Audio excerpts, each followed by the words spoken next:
Hello everybody, and welcome back to another episode of Hyrule Chronicles for a few rupees more. This is episode 8 of our Legend of Zelda Pathfinder 2nd Edition campaign. I am the storyteller Articulity, and as always with me today we have Cress Nether playing Leisha. Good time zone. We have Alvarez playing Ander.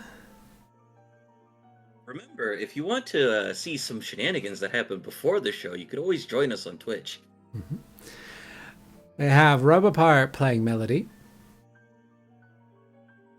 I'm confused who you're talking to joining on Twitch. If they're... I mean, there's also a YouTube crowd? There's also a pre-recorded bit on YouTube. I see. Yeah. And we have Daddy Cat playing Makoto. Hello. So, friends, what happened last time? Last time, on Hyrule Chronicles for a few rupees more, Phoenix Force, our crew, woke up in Kaordina with our witch Leisha heading out for some morning quiet, and our kineticist, Makoto, parting ways with his fling Cecil. The group goes looking for horses and a wagon to ease their travels, and as they find a stable, they realize the price of purchase for some easier travel is rather steep. Phoenix Force much prefers not spending that much, and as such they go looking for jobs to do on their way to Rig instead. Gathering rumors, they find themselves at a bar of some kind called Liquid Excellence. There they meet with Vincent Crowd and Kogoro, as the two of them are discussing a business deal, a brand of coffee that the Goron is working on to compete with Rail Grinders, the brand that most rail workers are familiar with and whose only saving grace is that it's technically drinkable. Deciding on a price to transport several crates of the coffee to the railway town of Rig instead, the group gathers together again to finally buy the horse and wagon. Making a deal, they finally head out of town, and without much issue, and enjoying some coffee on the way, they arrive at the railway town. There, unfortunately, they need to contact the town's railmaster, who has had a previous run-in with Leisha as they had snuck onto the train towards Zora's domain. Some fences are mended by the offer of the free coffee, with the promise of an endorsement, and the railmaster promises that they will let it go. For now. As the group finally arrives at the boarding house where they were supposed to go for their quest, they encounter an Inquisitor of Ivalas, a Hylian woman named Nadine Farwell, who is there with her own agenda. At the boarding house, they are greeted by Wendy Brigginson, the person who wrote the Sapphire Hall for help, with some boarders who did not, and apparently still do not, wish to leave their accommodations.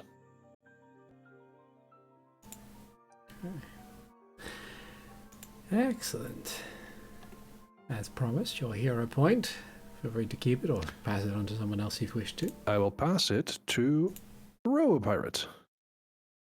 Yay, points!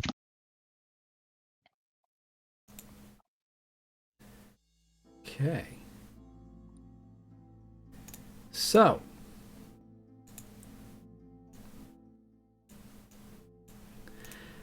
Let us return to the scene on this evening in Riggensstead.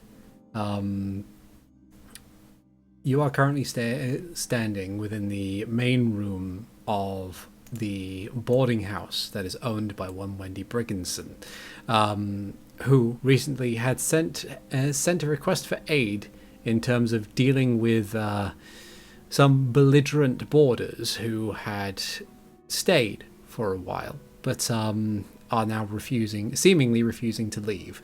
The building is a 3-story affair, sat at a crossroads in a fairly tightly packed part of the town. The room that you're standing in seems to be kind of a simple room with several tables where people can sit around to have food, a kitchen off to the side, and a set of stairs heading upwards. In addition to yourselves and Wendy, who is in the process of informing you of all these details, is one Nadine Farwell, as noted, an Inquisitor of Ivalas, who is currently leaning against the stairs, not in a kind of curt or antisocial manner, but just kind of like folding her arms and paying close attention to what Wendy is saying. She seems to be entirely focused on the task at hand. Within the building, upstairs, possibly towards its top floor, you can hear what sounds to be raised voices and a lot of shuffling. Even this far down, you can hear it quite clearly, though. Well, you can hear the noise, but you can't make out the details as to what they're arguing about. Yes. Has this been going on the entire time? More or less since you got here, yes. No, we're asking if. Oh. Asking her if it's been going on since the letter was sent, basically. I see. Pretty much. I like both. I like both. Let me have a look. Just need to check one thing. That's the wrong one.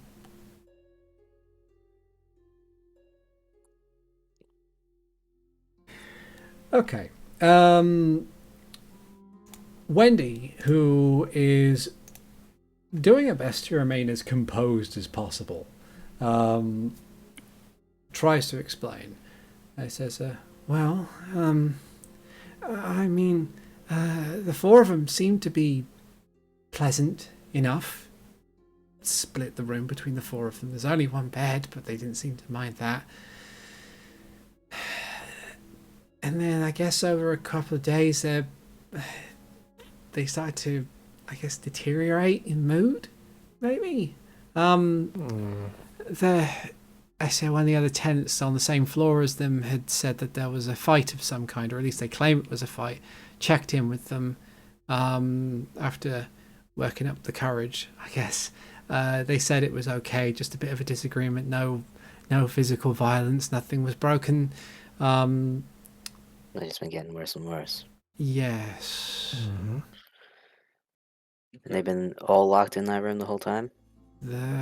Only one of them came out for a little bit yesterday evening, came back with a lot of stuff. I assume it might be shopping or something, and then they haven't come out since. What kind of buildings are around this boarding house? Well, let's see. Wendy says it's mostly residential around here. There aren't. The closest general store is a couple of streets away. There's not much else here. I'm just going to see if I've got the right map. I'm hoping this is it. Yes. Okay. So I will summon you all to the board. All right. Perhaps. Remember to use the green thing to Yeah. be able to see. Okay, so I would like to present something to you, Artie. Yes. Given that we can hear the argument, I would like to see, there's a part of me that would like to see if it is a lover's quarrel. Now, usually something like this would be a sense motive action, where you would use I my was just gonna go perception check. upstairs and listen in. I would like to persuade you to let me use lore warfare because love is a battlefield.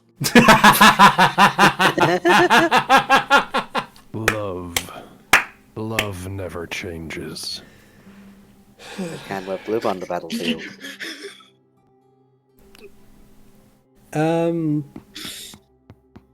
You know what? Sure. Would you like me to roll that, or since it is technically a form of sense motive, would you like to roll it in secret? I'll roll it in secret. What's the My what- warfare lore is +6.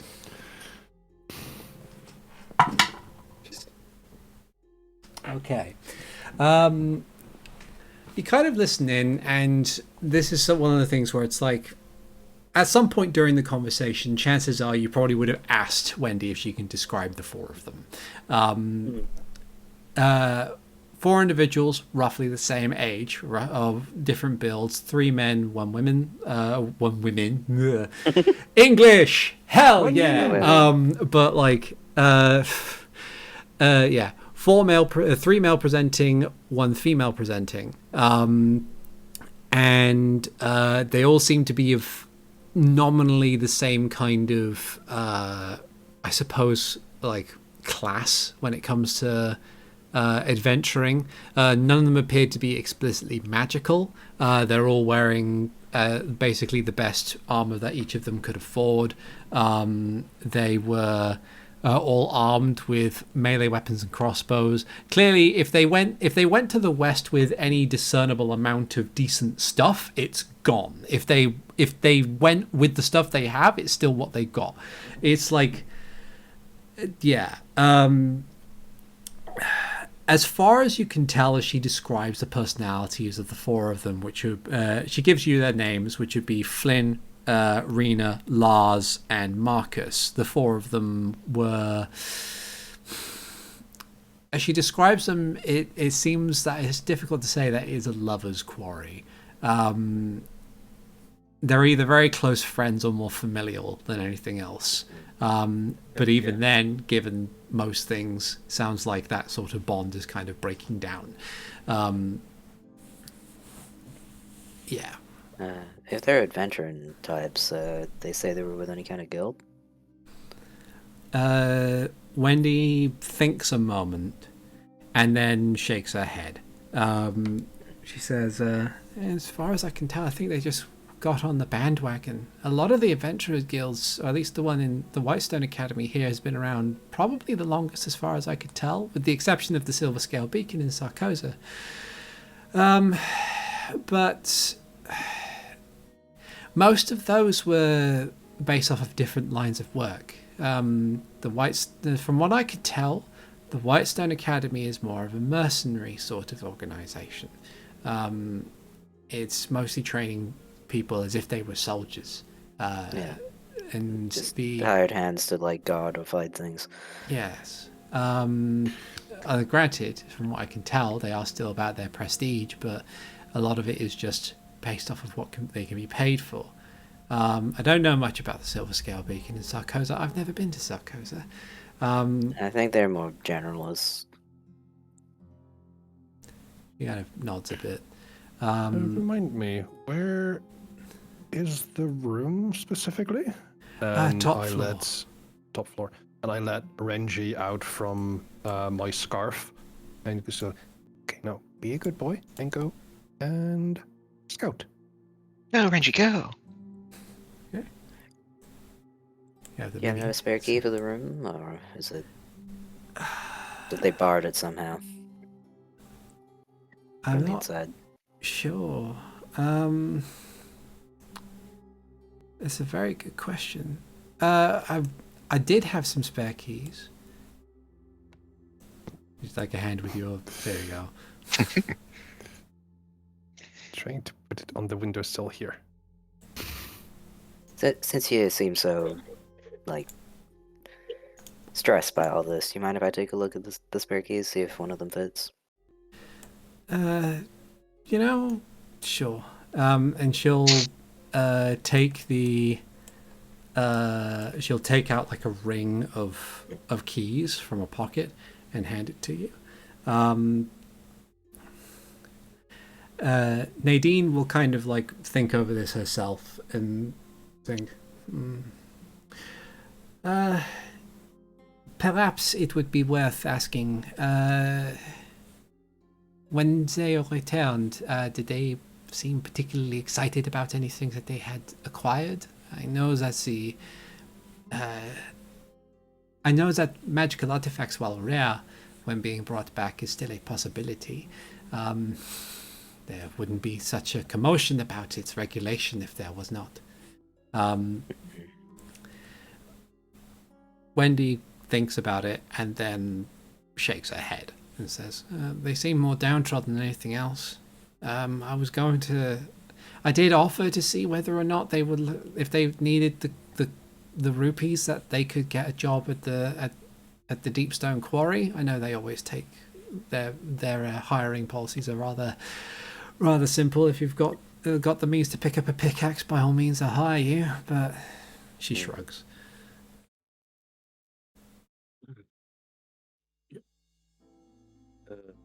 Inquisitor, I don't mean to be so forward, but I do have to ask, given our job is to remove these 4 individuals, and we really don't want to step on each other's toes at that, is there anything that you could give us on what you're here to do, so that way perhaps we could assist you in that?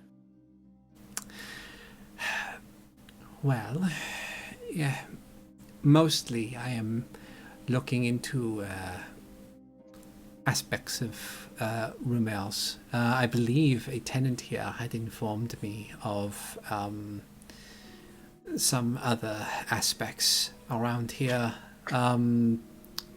They were suspicious. And while it could simply be an argument, well... You think they might have some kind of unregistered magic items? Entirely possible. Even if they are unaware of it, the capacity to scan and understand magical items off the cuff is not easy to come by. Not everyone is as capable of identifying magic. And more so, because of the value, no one's really wanting to seek out the more official individuals to analyze it for them in case it turns out to be dangerous and therefore taken away before it can be useful or profitable. I will look over to Melody and Leisha. Do either of you or any of you know how to detect magic? I can detect it. Yes. Okay. Nope.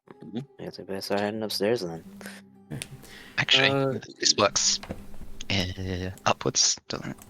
Yep, it's a 30-foot dome. Emanation. Start walking upstairs. Yeah. Yep. Okay. We're going all the way upstairs. I'm just gonna.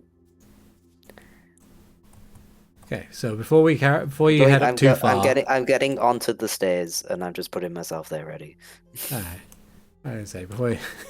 I will be following Makoto, just for reference. On this map, I'm not moving until I know where we are. Okay. Yeah. Understood. You're just behind me, don't worry. Yeah. I will also start using detect magic similar to Melody. So that is So you send about out the same. you send out a detect magic ping. You detect each other's magic. Yeah.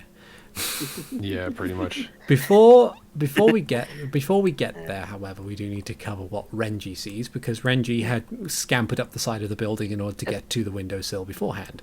Yes. So, Renji, what Renji sees as they clamber up and they peer through the window appears to be the way that this building is organized. There seems to be a simple hallway that leads to a room on either side, both on the floor above you and the one above that. At the end of these particular hallways, there appears to be a wrought iron door that seemingly, as far as you can tell, in terms of like building, like structure, would lead outside.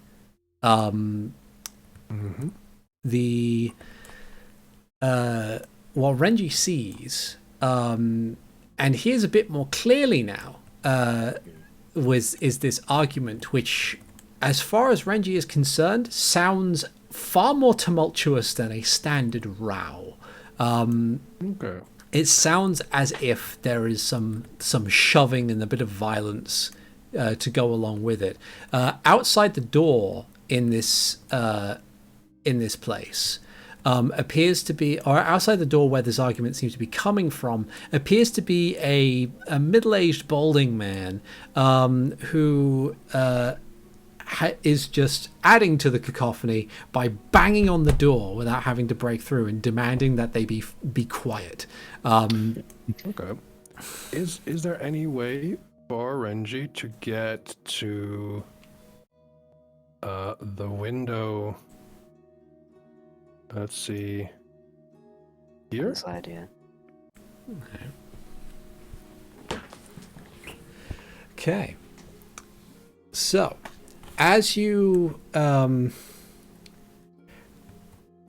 we will handle what happens in that instance in a little bit. As how soon after seeing through this window does Renji try to move over to this other place? I think it was the plan. Like I was imagining, like, can I see the room through this window? No. In that case, let's try and get closer.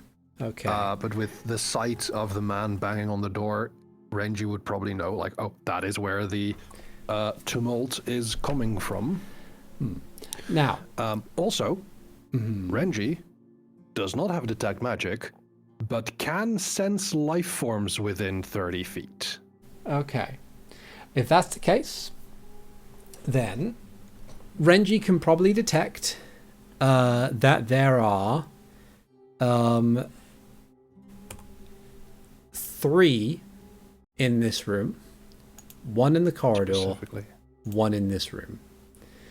Okay. 3, you said. I love that they added the ping thing. It's really good. Yeah. So wait, you said 1 over here? 3. 3 over in there. the first Okay. Oh, okay. 3, 1, 1. So Yeah. there is 1 missing. Interesting. Now, I do need to ask a question. Can Renji fly? No. Does Renji have a climb speed? Yes. Interesting. How fast is that climb speed? I believe it had a climb. They had a climb speed. Oh no. Just 25 foot of speed. Okay, so if you can give me Renji's athletics or any relevant skill that would be to climb, it won't. That would I be won't have them fall if they acrobatics. fail, unless they get like a natural 1. Well, that's a natural 20. Okay, that's good.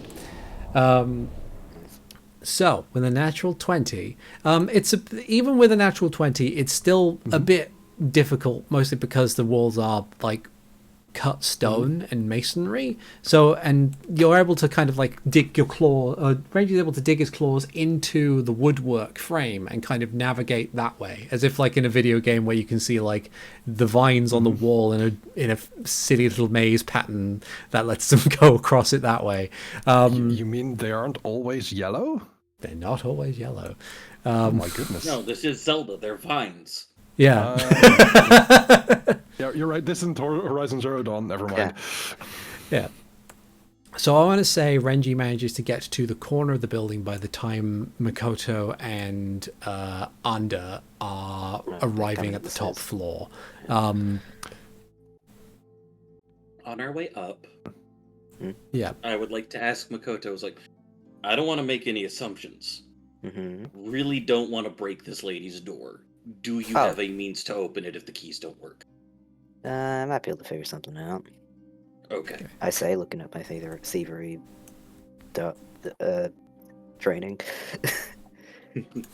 Maybe. There's a chance. Okay. So, as this happens, as you are rounding the corner, Makoto and Anda, you hear from the room. So you can be behind me. Yeah. Anda can be here. Yeah. There you go. There you go. Hey. The amazing teleporting going on. Yeah. From the room, now that you're here, you can definitely hear what was like. You get to the stairs. As you're going upstairs, you can hear much clearer the commotion that's going through. The walls are thin enough where you can pick up bits and pieces of what's going on. You can hear that it's more just like shouting at each other, asking each other what they're going to do.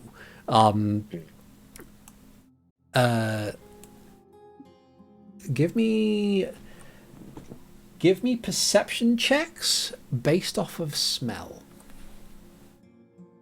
Okay. I don't think I have anything for smell. Just double checking. Nah. Oh, Don't know what it is. okay. Mel is a. Yes. Well, I got a 26. Okay. So 26 and a 10. What about Just be perception. yeah. Basically, so it's like normal perception. If you have any bonuses related to smell, then go for it. Yeah. I think I currently smell Renji still on my scarf. Yeah. So with the 26 under, and then a little bit later after a couple of like sniffs, just to be certain, Melody, you smell what seems to be kind of this sort of sickly, irony smell. It doesn't seem to have occurred to the fella who's banging on the door, but as this commotion continues going on, you hear the shattering of glass. As soon as I hear the shattering of glass, and if I have a good enough feeling that that is blood, I will. What is the exact phrasing on this thing here, real quick? I shall be forthright and quick to action, and I will tell the guy to fucking move, and I am going to break this door down. Okay. I'm gonna budge across a bit so you can get past. Okay.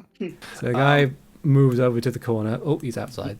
Never mind. Renji, Tails it's fine. time to move to the windowsill. As you get He's going around the corner. before I'm sorry. I'm No I'm worries, going no through worries. like a bunch of different things here. So as you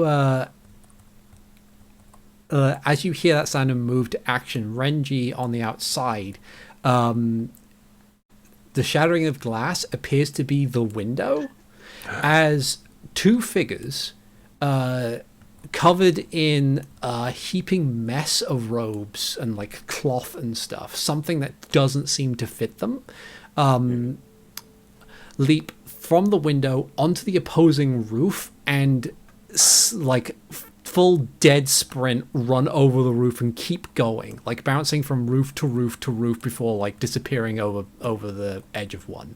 Would it have been possible for Renji to jump onto one of them? I think they probably might have been moving too fast. That's a bit of a distance. Yeah.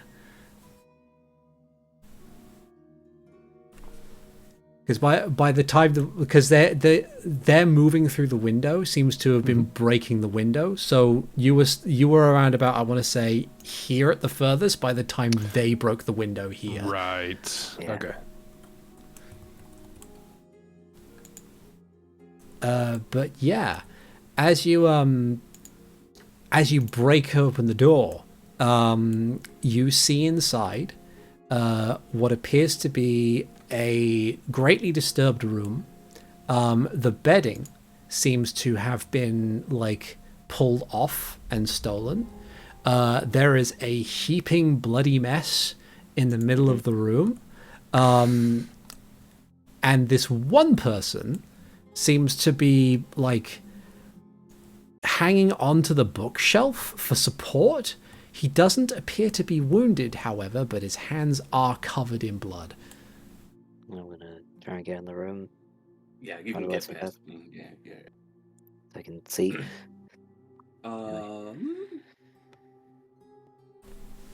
Okay, what the fuck happened?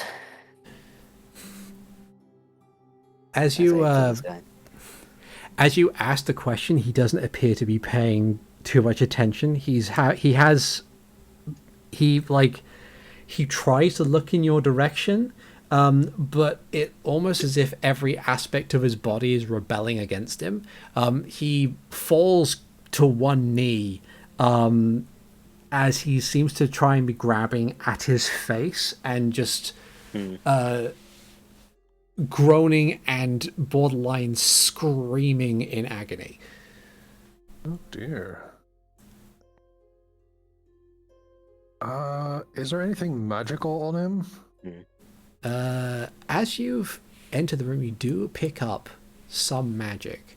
There's a mixture of it on him, but the strongest part of it seems to be coming from under the bed. Under the bed. You guys got this room? For now. Okay. I'm gonna chase after whatever jumped out the window. Good luck.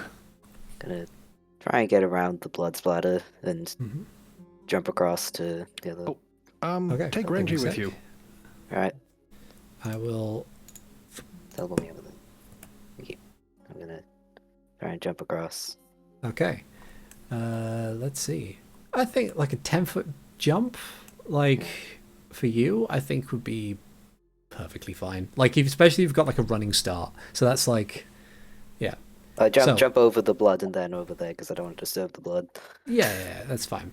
So as you And I will tear off and take grab Renji, Renji on the go. way. Yeah. What are the rest of you doing? Has the fact that there's magic under the bed been pointed out? Not yet, but I will be moving towards it and just go, what's this then? As I go and investigate.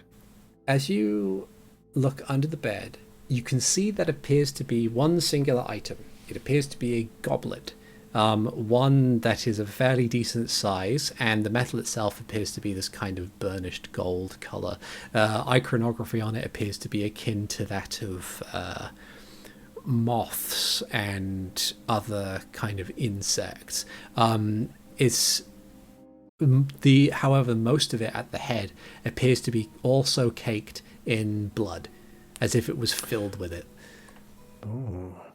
Oh no, they've been cursed by Mothman. The mess between me and the person, is that too much for it to have been contained in this goblet? Yes. Okay. Let's see. Look at, you don't even need a medicine roll. It seems to be, the mess appears to be the remains of a person. A melted person? Like there are not a melted person. It appear for that. Give me a medicine roll to determine the exact cause of death. Sure. It is quite the mess, so I wouldn't blame folks if it was difficult. 26. 16. 16. Oh, Oh, no. hold on. All right, we'll grab you. I got on Okay. top of the door. There Do you it go. this way. Okay. So with a 16 and a 26, Melody, you're easily able to identify this person with what was once a person appears to have been torn asunder roughly with probably whatever tools were on hand. A lot of the mess is mostly flesh from the looks of it. Rough cuts. As you're analyzing this, however, the fella who appears to be like having a real hard time keeping everything together lets out one primal scream as you can hear the sound of flesh tearing and bones cracking. I would like to grapple him to prevent him from harming himself. Okay. Give me athletics. Does this sound in any way, shape, or form undead-ish?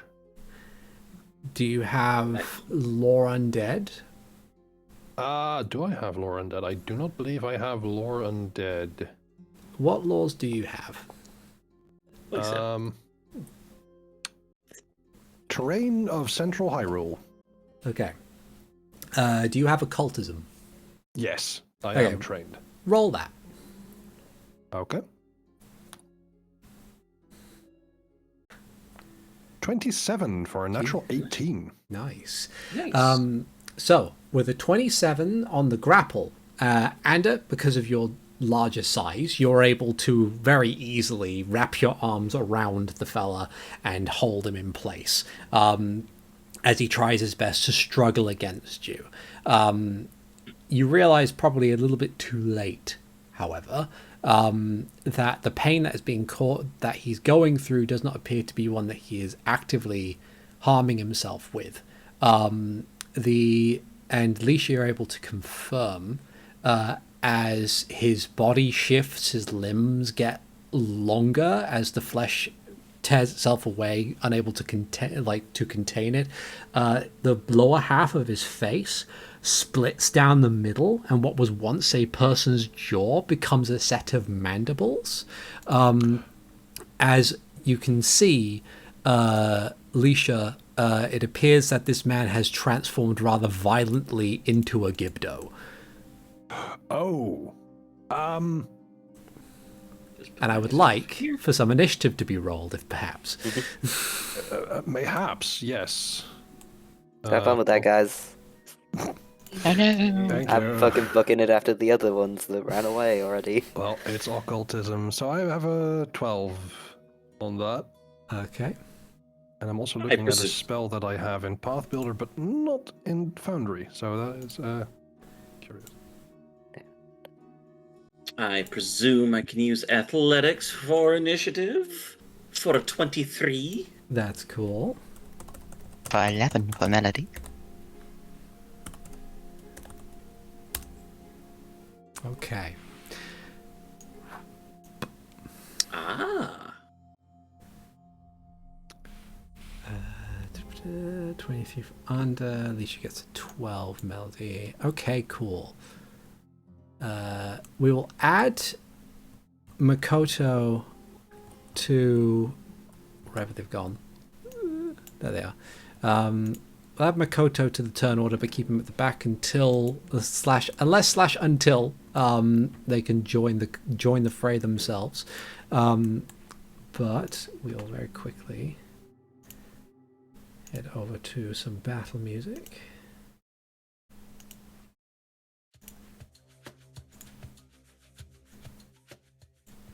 Okay. So, the man that was once Lars, caught in the grapple of Ander,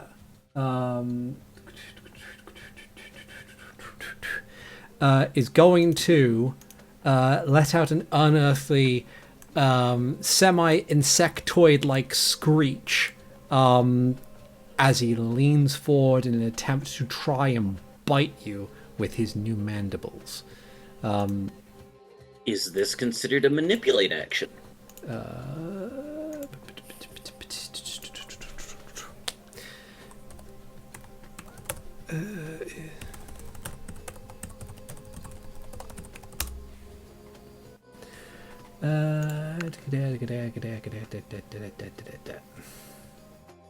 don't think strikes are manipulate, so no, they're just regular attacks. If this is Yeah. considered a strike. This is considered a strike. Okay, cool. So, this one's going to reel back and try and bite at you for 25. That is a regular hit. Okay. 10 above is a critical, right? That is correct. Okay.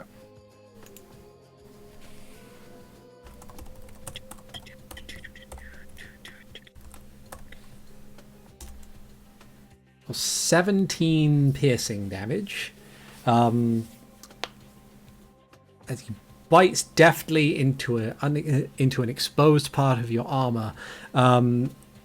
He's then going to attempt to escape the grapple. Okay. How do escape do? Is a single Here we action. It is an attack, so he has a map -5. Okay. Attempt a check using your unarmed attack modifier against the DC of the effect, which would be the athletics DC of a creature grappling you. So that would be DC 21. Nice. I'm strong. Oops. Very I strong. forgot to put the slash at the start of that. 25 in order to escape the grapple. And that was a map -8. Okay, cool. Yep, cool. Yep. He escapes the grapple. Okay. And then he's going to whirl about. Because you're the only one who's laid hands on him thus far, he's going to continue striking at you, this time with his claws. When I say claws, it's more that his fingers have extended beyond the flesh of his fingers and become pointy at the end. Bones. Bone. Bone?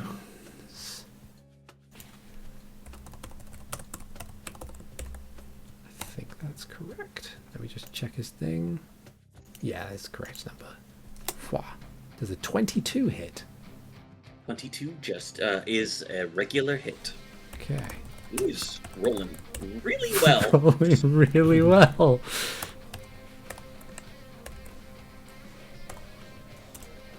For 12 points of slashing damage.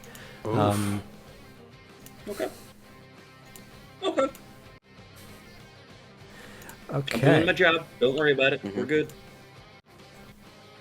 In fact, there is one person who should be part of the initiative order that I failed to roll for in this instance. Whoopsies. I was wondering. What are her stats? I'm sure I have actual stat sheet for Nadine. Plus 35 initiative, you know. Being given the Saitama in a fighting game treatment where she has to turn up late. Yeah.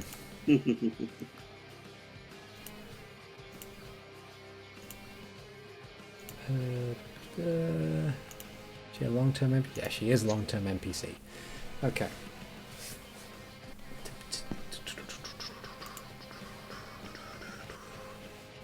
Okay. So she definitely needs to go off perception because, like, she has to hear the commotion coming from downstairs as she was talking to the person.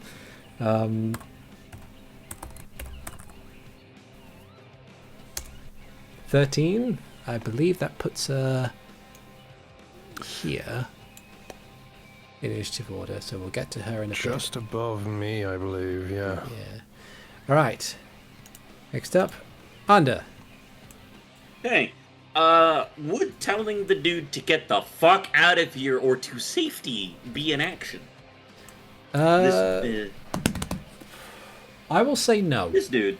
Okay, cool. I will tell the dude to get the fuck out of here or to safety. Right, he will go at the end of the initiative order. Excellent. That's fine. That'll be before the Gibdo goes again. Yeah.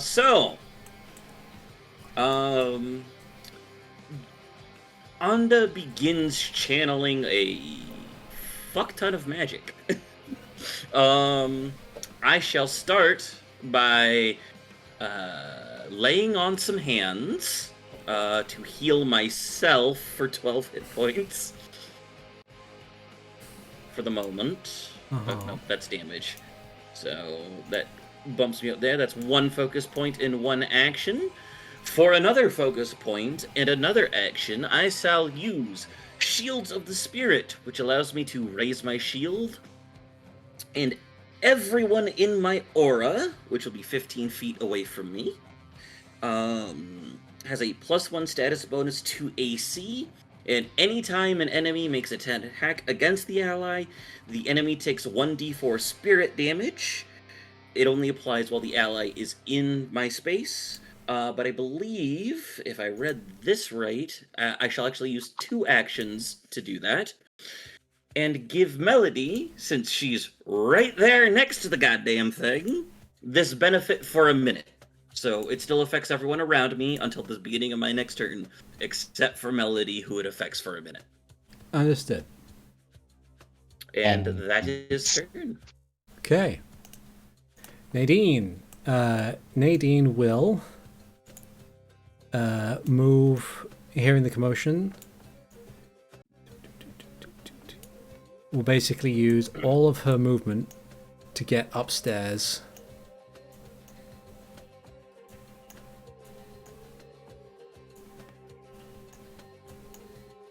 And he gets about here, I think. War pick drawn, but that's as far as she gets before her turn comes to a close. Leisha.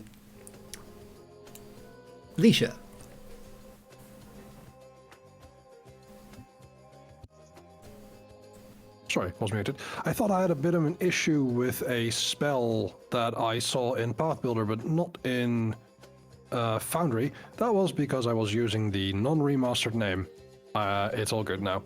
I am going to see that the person has turned into an undead, and I will immediately use Vitality Lash.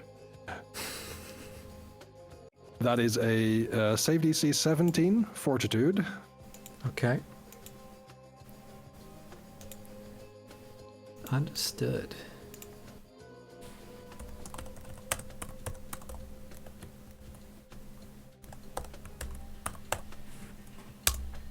$21. Okay. I That's believe that is half just damage, I imagine. half damage. Yeah, if it's a basic save, yes.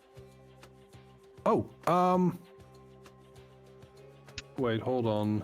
Is this? Yeah, still DC 17. But I should roll 3d6. 3d6 vitality. 8 so 4.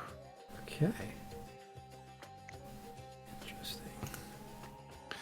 And I can use another spell As long as you have the actions for it.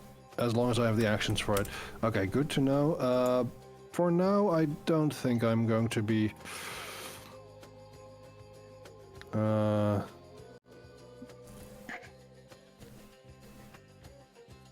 I am going to be moving closer.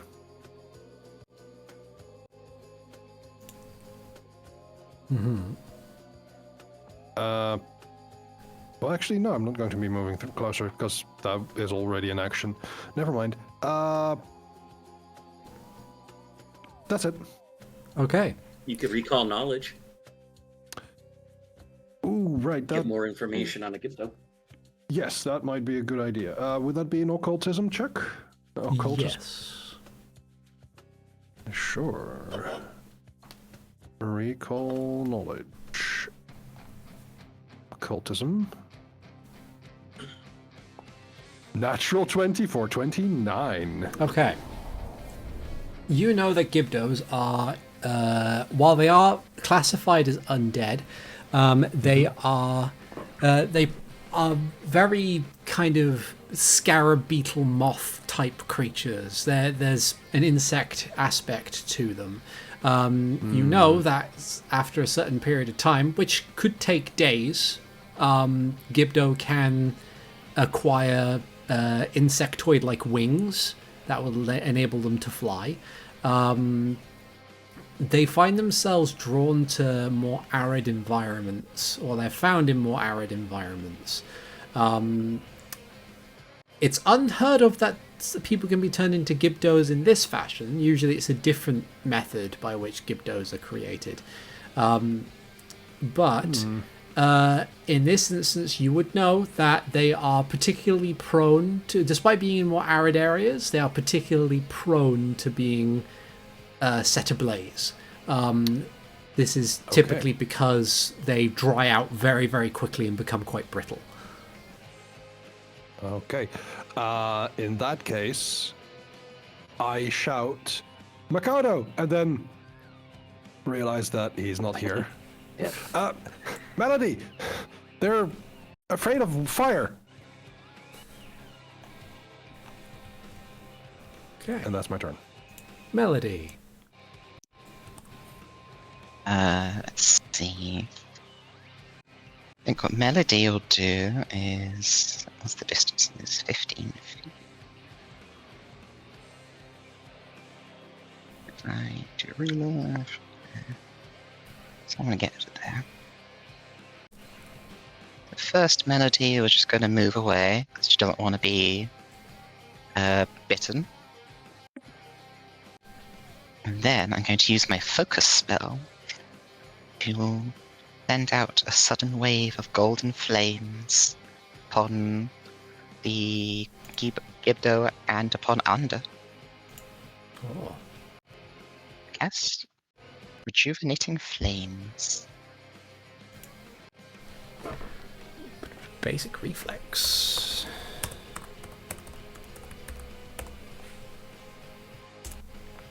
That is a failure, but not a critical failure.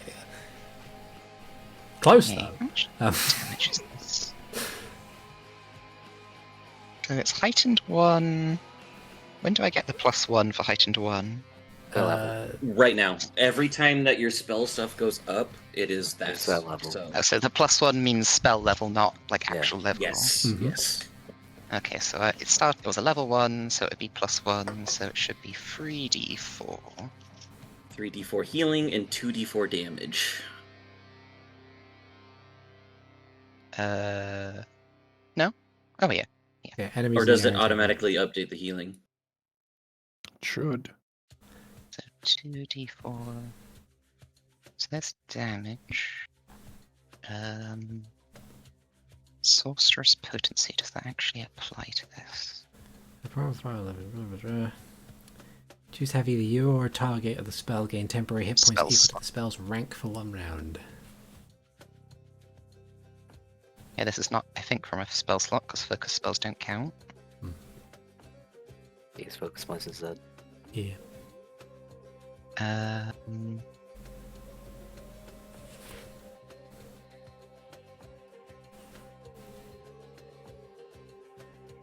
I think, let me add... So it's 2d4 there, and 3d... So the vitality will be the healing, the fire will be the damage. Okay. You do have the ability to add more, to give some of us temporary hit points, or to do more fire damage.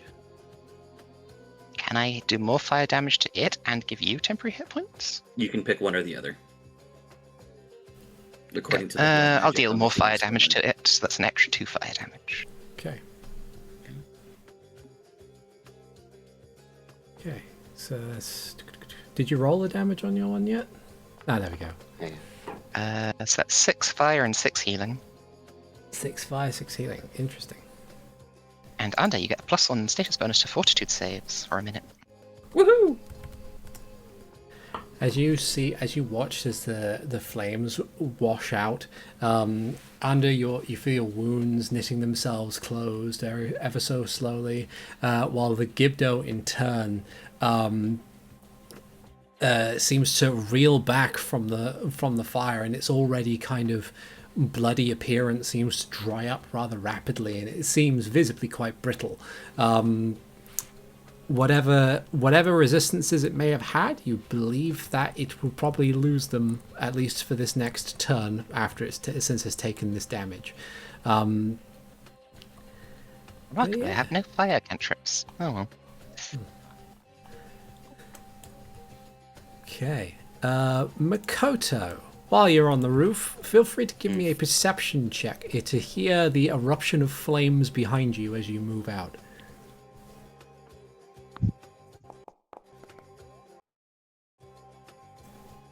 Okay. So with a 19, you find it odd that there is a brief explosion of flame from the room you just left. And However, I think Alicia shouted my name, so yeah. So it is your choice. You can either turn around and help them, or if you believe that your companions have this in the bag, you can continue your pursuit of the other two.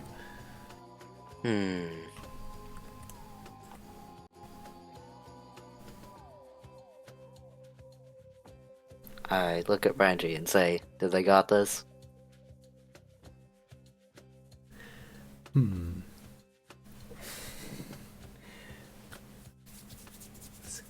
question on the part of Renji. I mean, yeah. Would Renji answer in this question? In this case, maybe in the sense of no one will ever believe you. I mean, he could just nod or shake his head. If he wants to keep up the lie that he can't talk. Up to the GM. I'm just saying I feel confident if how we feel applies to what Renji knows.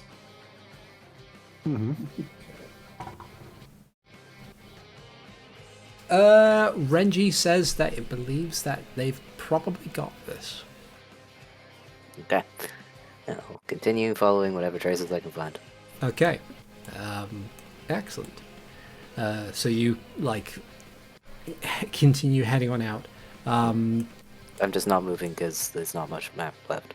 Yeah, there is. It is just the void beyond this point. That's okay. I mean, I can go into the void.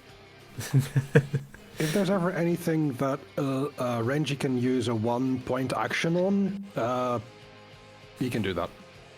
Yeah. Okay. Yeah, you carry on in pursuit of the two figures in the direction that that Renji has indicated, being that Renji was the last person to have actually seen seen where they went.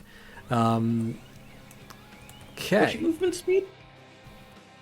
My movement speed is like currently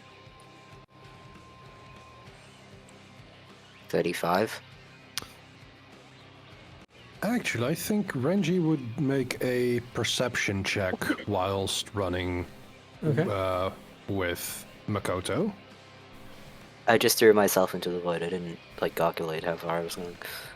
Okay. Oh no, I was mentioning it so that way if No, that affects. I think I'm the fastest person in the group.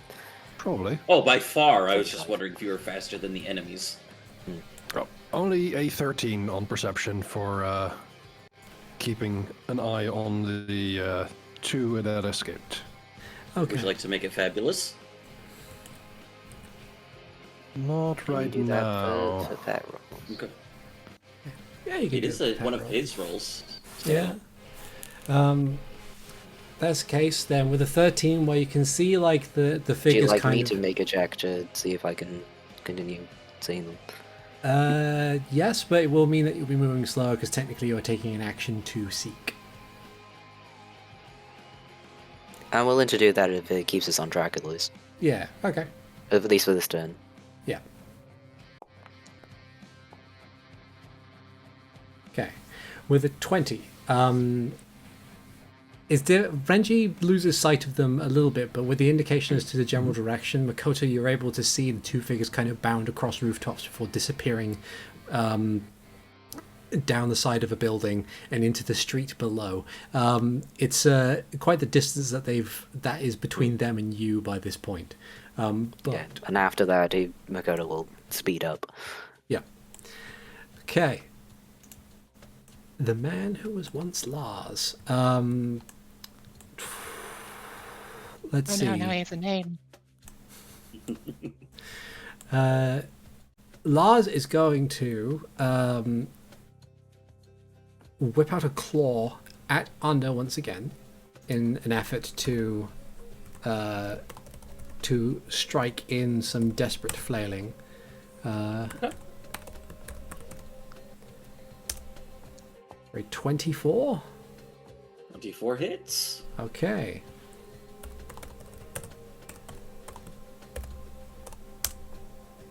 For 11 points of slashing.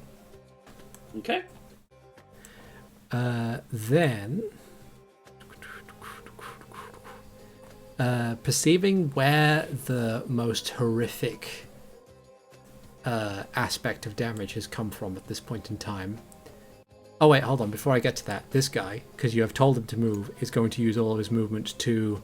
He's going to get here, see Nadine block the stairwell, and then turn around the corner and get to here. So that his entire turn is cowering in this corner. Excellent. But yeah, I'm going to have him... There we go. Okay.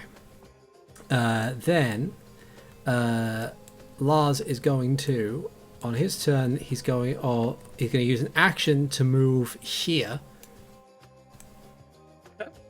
and is going to strike at Melody. I had bonus AC, was it? 1 bonus AC, that is correct. That's something. I don't think a 14 hits you though. It does not. Okay. Melody dodges and weaves. And he takes 4 spirit damage. Holy damage, if that means anything. Oh.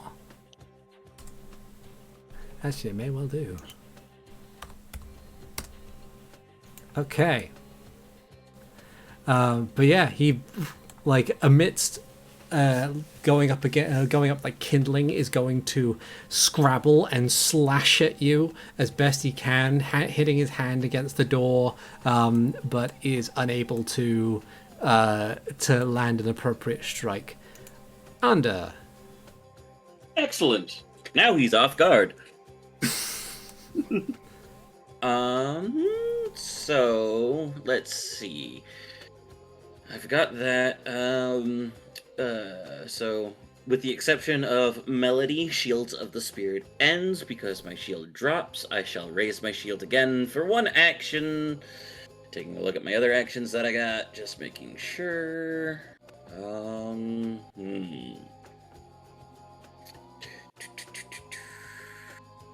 Yes, I've got that. I want to keep those. Yeah, so that's about it. I'm gonna punch him. Let me double check that. Excellent. Okay. So it's 1d20 plus 11. 28? 28 is a hit, but not a crit. Okay. These are also given the holy trait because I am sanctified. Mm-hmm. 1d6. Oh, nope. Sorry. I lied. I couldn't read. 2d6 plus 4. 12 damage. Okay. And then I'm gonna try to demoralize him. As I just kind of like use my intimidating bulk and turn him towards me. For the flavor here, 1d20 plus 11. That is a soft 20. Okay. Unfortunately, it appears what is left of the creature's might is no longer within a space by which it can properly perceive fear. It will still roll, but its effects may be somewhat diminished depending on the outcome of this roll. Okay. So I'm supposed to overcome its will, I think. yeah. Okay, so that's a. Oh yeah, it's a will. It's a but will it's will DC, is DC. it not? Yeah. So you succeed by 1. It's a regular succeed. So what happens there? On a regular You're success, frightened it 1. would normally become frightened 1 until the end of one of these turns. Okay. Frightened goes down its by turn. 1 at the end of its turn. Okay. It's turn. It doesn't appear to be capable of that. If you succeed, if you got a greater success and got a crit, maybe. But at this point in time, it's with frightened 1, it automatically lowers to frightened 0. Like it goes down by a scale while it's in this state. Alrighty. Yeah, they're harder to shake because he's basically in like he's already like hyper terrified, hyper angry. It's just violence and escape is all that he can think at the moment. So it's difficult to perceive much else beyond that.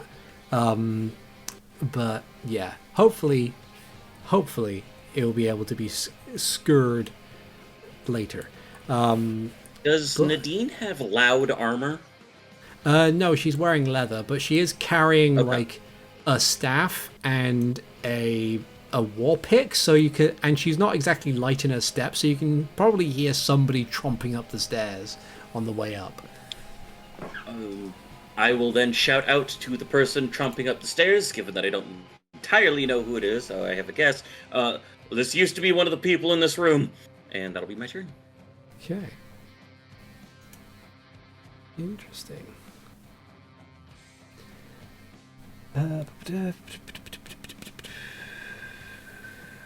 She's an inquisitor. I don't know what kind of magic she's got. She is going to utilize on her turn. She's going to utilize a focus spell. She utters a prayer to Evelys under her breath for swift justice. As divine magic fills her muscles, and with a burst of speed is right next to Melody. Oh hey, please help. And then Will, with her remaining 2 actions, will utilize her war pick.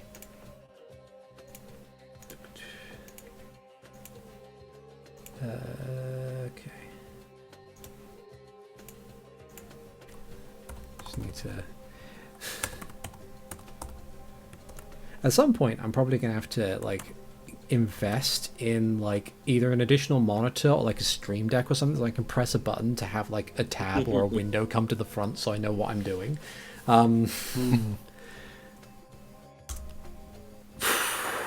28, which It's but not a crit, right? is not actually a crit. At least It's not only a yet. regular hit because I also got a 28. Yeah. Mm-hmm. Yeah. It's almost a crit, though. It's very close to a crit, but it's just one off. But she hits the thing with a regular strike and deals... What's her strength modifier? Okay. For 6 piercing. Interesting. Okay. And then she'll bring it back, swirl it around to the blunt side, and then throw it forward again.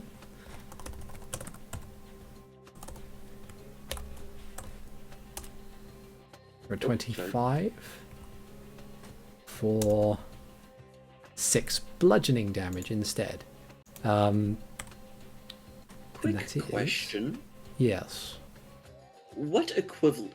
Is she similar to a champion? If so, is she equivalent to... we're level 4? Because if she is, she should be rolling an additional d6. She is a NPC with no be defined clear. class. Okay, cool. Yeah, no worries, no worries. I figured I would ask.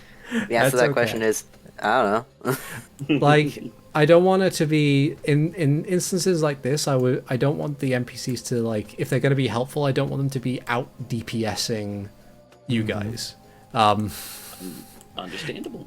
They can hit often, but they just won't be doing as much damage as y'all. They're there to either help or observe or something like that. But yeah, I want you guys to be the star of your own show. Understandable. I also just want all the DPS to get on the enemies. So. Alright. Let's see. It's just going to check to see if there's actually a thing there. Alright, she does have another trick up her sleeve, but she was kind of in the middle of rushing to get up to you guys. Leisha. I am going to reposition to here with a stride, and then with my 2 remaining actions, it'll be another Vitality Lash. So another Fortitude save.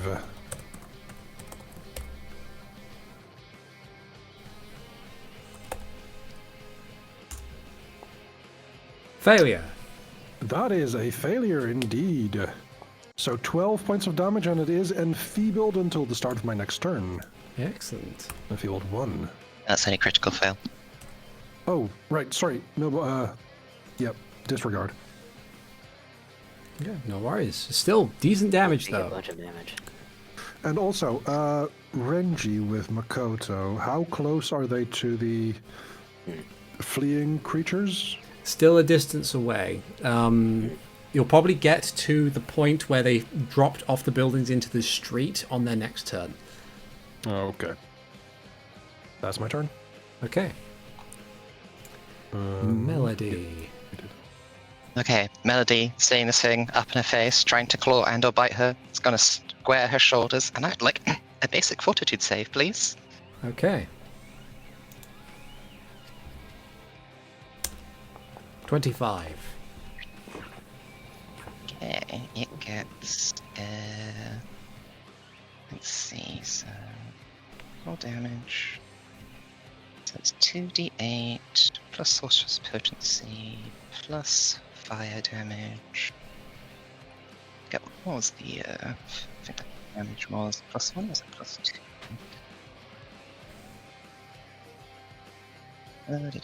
Choose to have target against it now, but take damage against your spells. Yeah, that'll be +2 fire damage. It has multiple weaknesses. It's gonna be a hefty chunk of damage. So that's 16 halved, I think. Okay. And then I'd like another basic saving throw. Of the same type? Of the same type, another fortitude. Ah, that is a fail. Then again, do the same thing. So it's +2 fire. For 16 more damage, this time not halved. Okay. So let me... And then I'd like another basic saving throw. I was going to say, before you spend all of your spell slots, let me just quickly check. Okay. Because you triggered weakness twice, and weakness is a flat value, not a not like halved or anything like that. So even though you only did 1 fire damage, if it has weakness 10 fire, you did 11 damage on the first one. Oh. Oh my. Yeah. So the first one, you tap it with heal, and then the second, I think it is the second one that that causes it to crumble into a pile of dry kindling and rags and bone. Yeah, so as I said, Melody squares her shoulders, her fists both erupt with golden flame, her eyes glowing similarly, and she just goes on a full pummel rush into this guy. Good 1-2. Because it's melee range. Damn. Yeah. She has to touch. Nice. Way to be. I'll hold out a hand to fist bump Melody, and then I'll look towards towards Inquisitor Nadine and go, Makoto jumped out the window to chase the other people in this room. I do not know which way they went. I see. Very well. Speaking of, technically you have an action left, Melody. Did you want to do anything with that last action, or? Back away because you grows. Yeah, just gonna That means step these away, are gross. catch Yeah. a breath.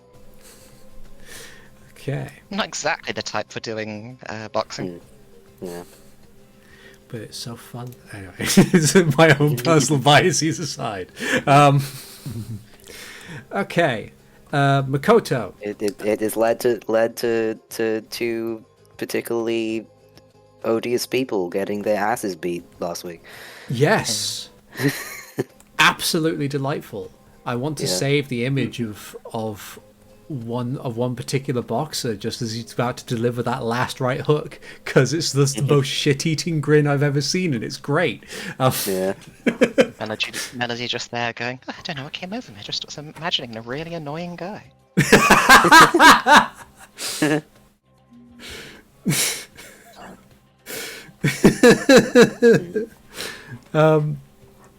But yeah, Makoto. Still Jason. Still chasing. I will Full say. speed. I will say, for the sake of it, as you're moving, we'll hop out of initiative for now. But as you kind of you get to the edge of this building, you look down into the street below. It's not terribly busy, but there are people there. You note that there are a couple of people who seem like they're discussing something. Oh, like they're kind of hurriedly discussing something that had just transpired. These buildings are made of like stone and stuff, right? Yes. And we'll use the stone parts to slide down. Okay. You slide safely down into the street. And be like, hey, you see two vaguely people-looking things covered in rags jump down here? Where'd they go? It looks like they went the kind of point. I'm remembering my cardinal directions. They'll point westward. Inside check. Or sense motive? What's Rangy's sense motive? I mean, since he can't, I will. +7 is my perception. Perception is also +7. Well, No. that's a natural 20 for Renji. Okay. So, with the sense motive, they seem to be they're kind of more startled than anything else. That, in all honesty, it was out of character. It was me remembering what was which way. If you're looking at a map, which way is left, which way is right. Absolutely fair. I very much understand that. Yeah. Makoto will not linger and just keep going after them. Okay. Renji, For as you... reference, for reference, sense motive checks are secret checks. Artie rolls those. Yeah. Okay, that's fair. Yeah. Sorry. Yeah. Okay. But yeah, and you carry on westward, following the disturbance in the crowd. But you could use the grid there to see things. Yeah. Mm-hmm. Okay. With the 27, natural 20, Renji's able to see that there's a lot of like discussions and commotions within the crowd. And it's just as you reach, you're running for quite a bit actually, despite the fact that they are like, Don't worry, their bodies are Don't worry, I have a +4 constitution. Yeah. Despite the fact that their bodies are actively falling apart, like beneath them, the two of them seem to be keeping pace and keeping speed. It's not until like you get to a point where you see them like clamber over a fence, and like a fairly tall fence as well, and then like move forward, you notice that they have hopped the fence and into what appears to be the Rigenstead rail yard, and have disappeared from sight among the train carriages and cargo boxes and things within.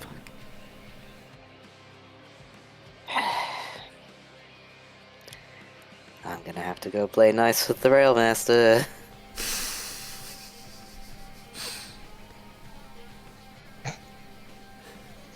Just look at Reggie and say, please don't bite the guy in charge of the rail yard. No promises. I just see that in his eyes and I'm just like, just let me talk first. Okay. We need to find these things before they hurt people. By the way, Makoto, you've heard Renji speak. Yeah. just before. Yeah, but I don't know if that was him speaking or you out of character, so I'm just... No, it's like literally Artie said what Renji told you. I didn't quite catch it, sorry. That was a while back at the very start of the fight. I think it was something... Which direction people went. Yeah. Yeah, but I don't know if regardless- he's saying anything out loud now. Oh, he said no promises. Okay. Yeah. just let me talk, please. We need to find these things before they hurt someone. Yeah, fine. It's kind of why we're here. Okay. Okay. So, with a derisive sigh, you turn and make your way to the rail station in order to try and find the rail master. Meanwhile, back at the scene of the crime,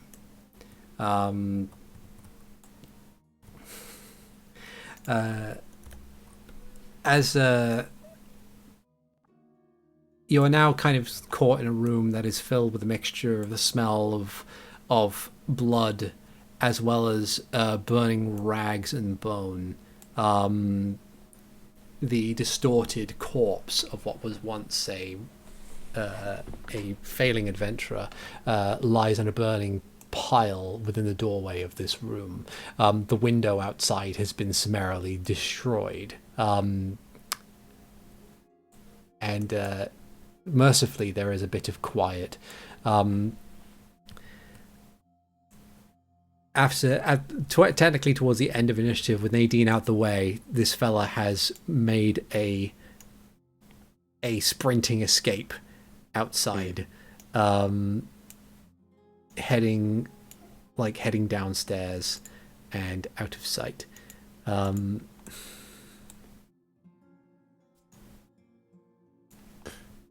think Melody is gonna pull out some cloth or handkerchief to just wrap her hands, given she is not a practiced bare knuckle brawler. Yeah. I'll help you out with that. Don't worry about it. She'll hold her hands up to you. Notably, the blood from whatever cracks in her knuckles is blue. Interesting. Oh, nobility.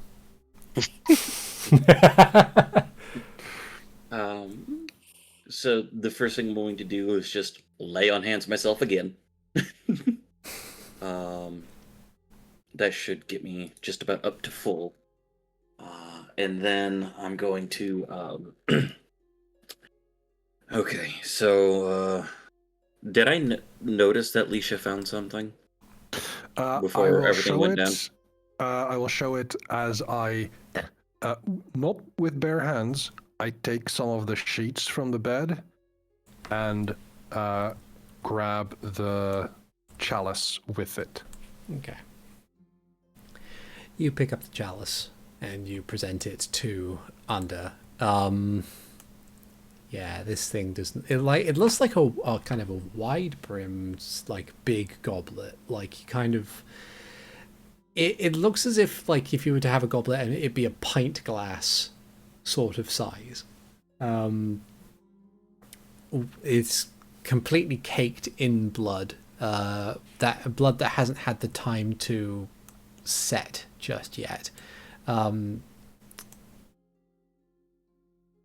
There are indications, judging by smudge marks and stuff, that people have been drinking from it. All right. Quick question. We know what this is now. I'll go ahead and just open up my bag so we can put it in there real quick. We will go ahead and deal with this later. We need to figure out if we're going to identify this now or go find Makoto, who's chasing after the other two. Not sure we're fast enough to catch up with him. We can find him. Trying to find him would be better than not, but if we trust him, we can... Can I tell Ranji something, and can that be delivered directly to the Leisha's brain somehow? I don't think I have that particular skill. Just so that doesn't mean... That means Makoto can't just tell you where he is. Yeah. No, Renji has to return. But I would probably ask him to go get you guys. Okay. Oh, sure. Renji can head. So he'll be on back. his way back. Yeah. Yeah. So while you are waiting for Renji to return and collect all of you,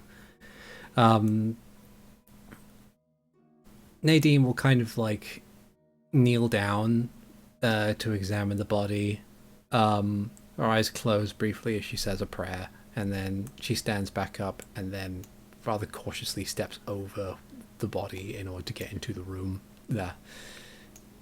Merge with the wall. Merge with the wall. As one does. As they do. Naturally. Yeah. Clipping is a bit, weird in Hyrule sometimes. Yeah. Yeah. As most speedrunners probably know. Yeah. This is how the idea of the railways started. It's hitting yourself or hitting a boulder and climbing onto it is very fast, but very imprecise. Before we continue on with this class of locomotive engineering, we need to talk about multiple universes.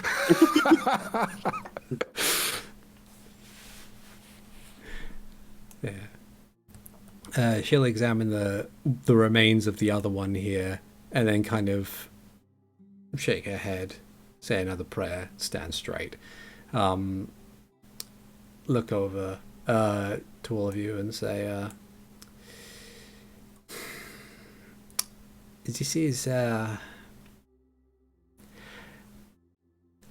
I will admit, even in my line of work, this is more than I had bargained for.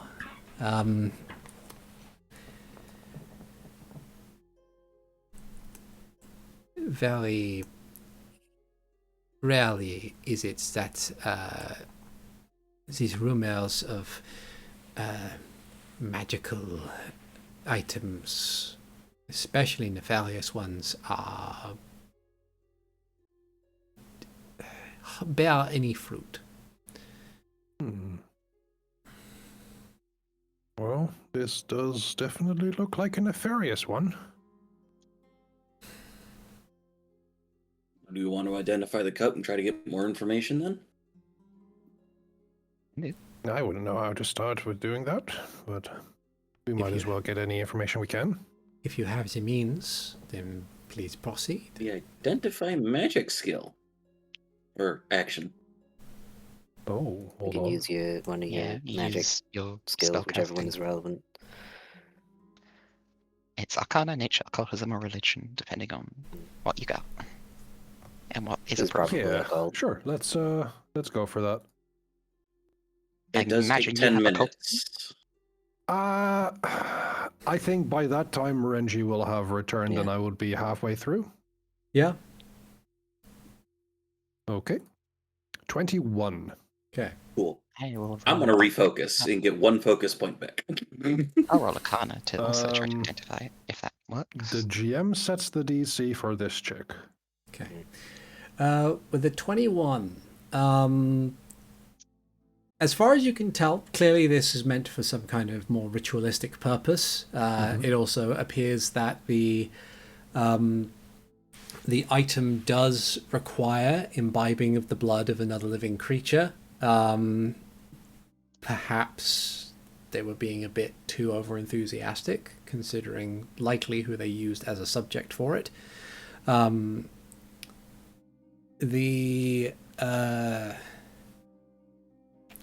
It doesn't appear to have a standard kind of curse aspect of it. You can only assume that chances are the aspect of it that would, because it's not a stable person who typically takes up a goblet and drinks the blood of another person with such in such quantities that it kills them and forces them to be to tear them asunder like this.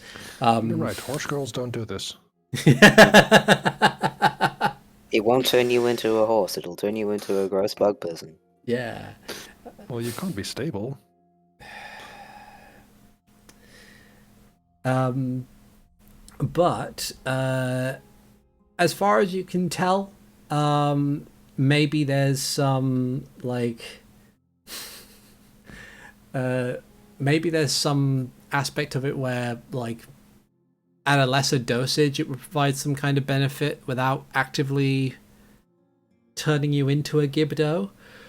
Or maybe that's the full intent. Maybe it's an old cultish item that was used by people who really wanted to be Gibdos one day. But as far as you can tell, that's its general purpose. It is designed in order to provide some kind of nebulous supernatural effect to the imbiber, and either they had too much of it, or this was going to be the end result no matter what, and that's just kind of it.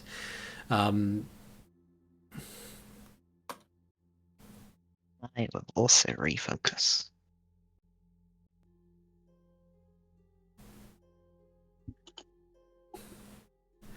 Nadine will also refocus. Refocus, very good. Yeah. As all of that is done, then I'll be I presume this is for you then, Inquisitor, and we'll help her safely grab or take the cup, given what she said she was here for. Yeah. But that would be valuable. We could sell it. Well, Do you say that out loud? We can't. I mean, it might have. Melody will look at Nadine and say, "Does your group do bounties for cursed items?" Not often. A lot of the time, it is matters such as this are handled by our organization. But what to do with said items is, I guess, depending on the circumstance, at the discretion of either the Inquisitor on the field or whoever it is handed to.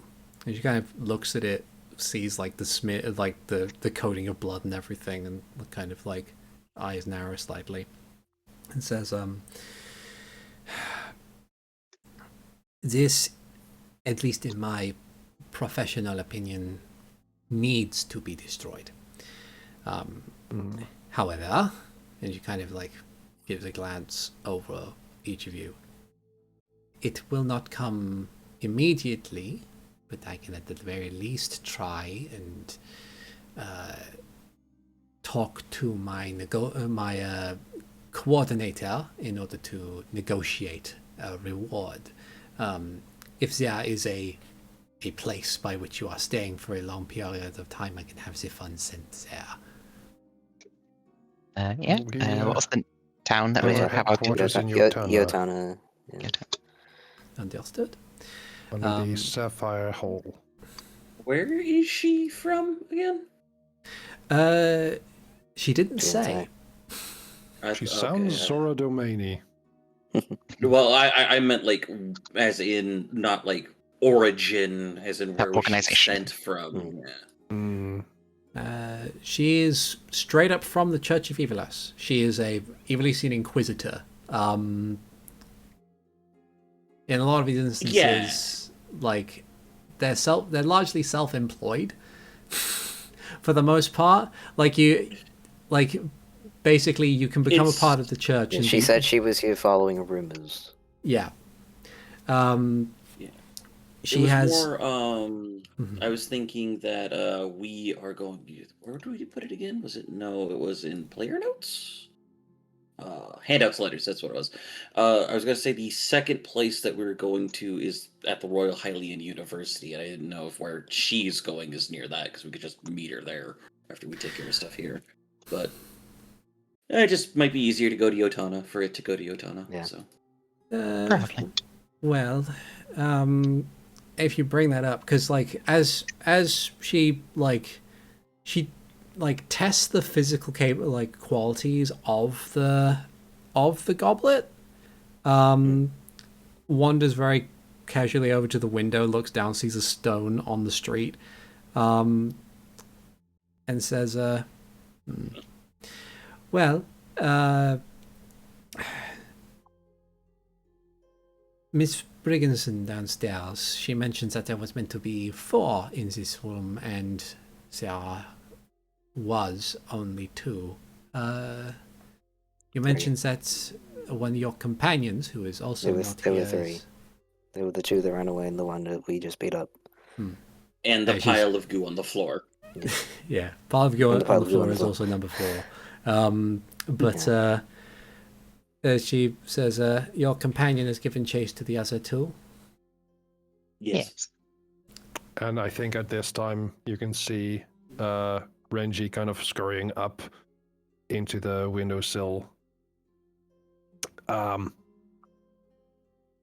don't think we have really discussed what kind of voice Renji has, but I imagine it's rather squeaky. That would be fitting. I also think it would be hilarious if it sounded like Renji smoked a pack of Marlboro Reds a day. Yeah, listen, I've just come back from the railway, and Makoto's there finding whoever they, you came from this room. You get me? So you better head over there real quick. Huh. Melody just stares. Processing that later.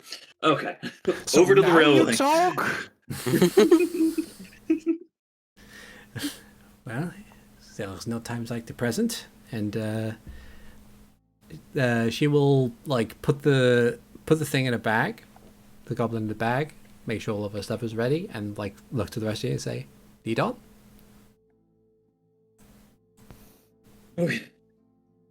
Clank, clank, clank, clank, clank. Okay. I do need to report to our innkeeper that things have been dealt with. Yeah. Well, Yeah. you should apologize for the door Follows the door. and the mess. And then, yeah. I think, would Alicia want to come back and help clear the mess, given it's dead people? Yeah, I would. Yeah. Seeing the Inquisitor say a prayer is like, oh, yeah, lost rights. That thing I do. I do not think we have much time for the full last rites, Alicia. You can do it quick, and then we can come back and finish. I will just use another Vitality Lash to get rid of any negative energy here. Uh-huh. Okay. Yeah. So as you Clear out the bad vibes. Mm-hmm. as you proceed downstairs and inform Wendy, who is a little bit shell shocked by the whole mess. Turned into what? Yeah. It's been like, as from her perspective, she heard a crash from upstairs. Nadine went out at a full sprint to get upstairs, and then a little while later, one of her tenants just one of her tenants just fucking bolted out the door, screaming something about monsters or something like that. Miss Brigginston, I do not know if there's anyone else here. I would just ask that you get them to leave for the moment and do not let anyone up there until we are back and able to clean it. Okay, do I need to call the guard or what? We will get the guard on our way back if we feel it's necessary. Just relax for the moment and we'll get things taken care of. Okay, sure. Okay. She kind of like takes a seat and then starts like fiddling with a cloth, trying to think of the implications on that. We have an Inquisitor of the Holy Order with us that saw everything. We're fine. We're good. Mm-hmm. Okay. And Nadine's there too, I get. No, I'm kidding. I'm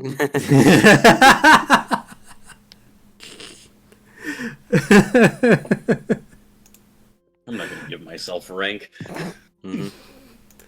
Okay. You don't give yourself the rank of Inquisitor. Yeah. No. Alright, onwards to Makoto, unless it Onwards. Okay. I So will never be an Inquisitor. However, I will be an Exquisitor. But yes, Exquisite. you make your way back to the rail station. Meanwhile, shortly after Renji's departure, in order to go and get the others, Makoto, you the guy in charge. Yeah. You make your way inside. The guards out front don't really pay you much mind. They kind of like give you the once over, but they don't stop you from entering. You're free to enter as needs be. Your first barrier of entry, however, is just before you get to the actual platform themselves. You have to go through a pair of like these booths. There are like corridors that head towards a bridge that go over the train station just to get onto the other side of Riggenstead, since the whole town is bifurcated by this railway station. But in order to get into the rail station proper, you have to go past these booths, which have these like little guided like waist high fences to guide crowds through. On the other side of a booth, behind this glass, appears to be this kind of young-looking, thin as a rail Hylian with a very impressive mustache and like a very, very formal attire and a hat to go with it. Looks up to you and smiles and says, "Why, hello there. Are you looking for?" I need to speak to the rail master, if that's okay. Some kind of creatures climbed over the fence into the rail yard, and they need to be dealt with real fast. Creatures, you say?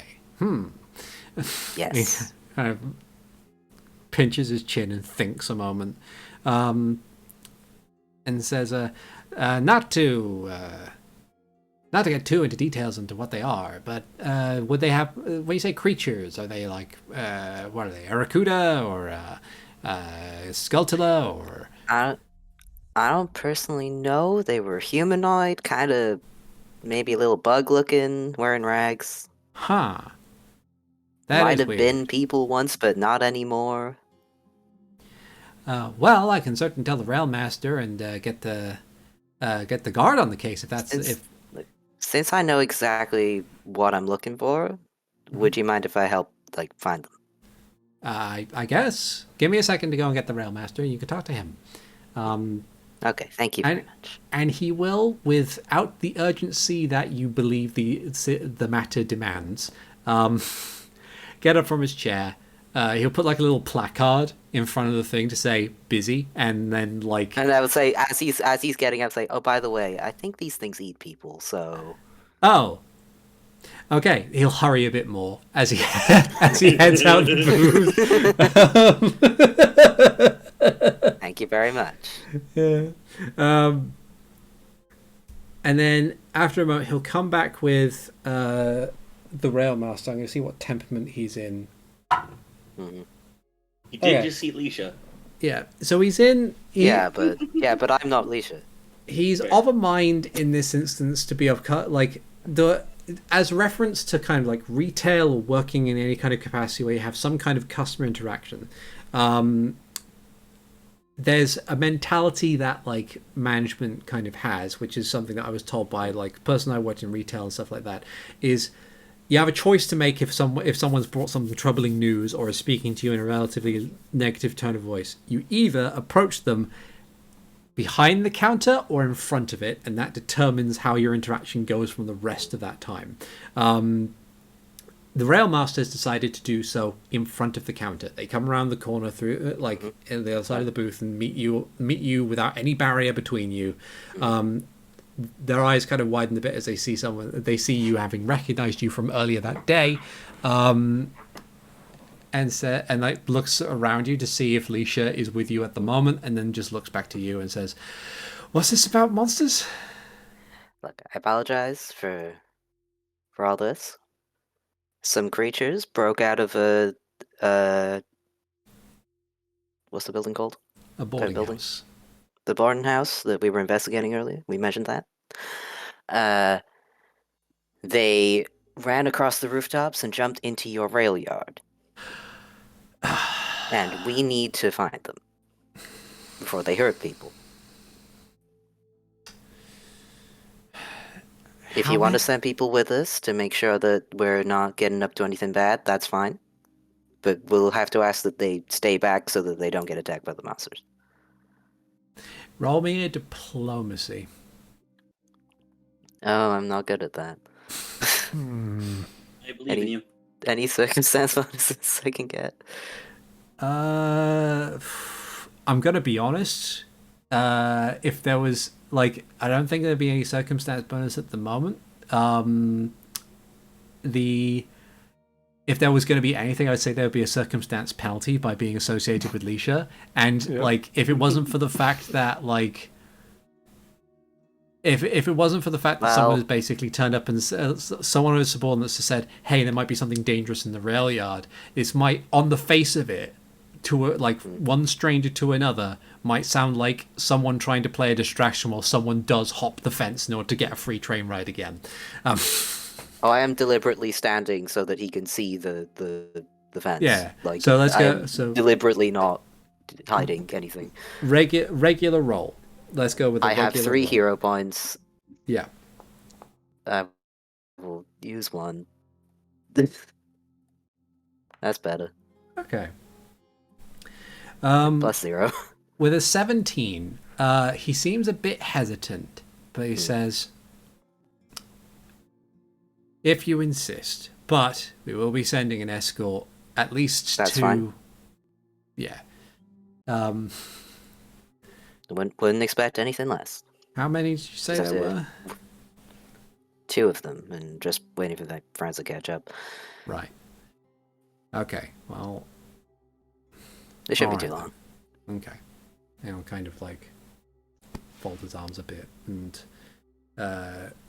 give a look to the clerk who's back there, and he gives a nod and he like goes off again. And shortly before your companions arrive, a trio of guards turn up.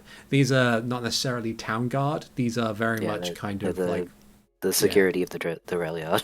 yeah. They're basically armed in simple studded leather with a short sword and yeah, they're not particularly well armed. They're there to patrol the grounds and alert things as they go. But it's not long before your companions arrive in order to begin the hunt for Gibdos in the train yard, and that, I think, is where we will end the session for today. So, thank you everybody so much for listening / watching. I am Articulate T, the storyteller for Hyrule Chronicles for a few rupees more, Legend of Zelda 2nd Edition Pathfinder game. And with me as always, playing Leisha, I have had Crest Nether. Goodbye. With me as always, I have had Alvarance playing Under. Almost there, Makoto. I promise. With me today playing Melody, I have had RoboPirate. Aura? And with me today, as always, playing Makoto, Danny Cat. I'm trying really hard to diplomatize, and I have none. I have no diplomacy and I must scream. Yeah. I must speak. Mhm. I will see you guys next time. Take care, everybody. Bye-bye now. Take Bye. care.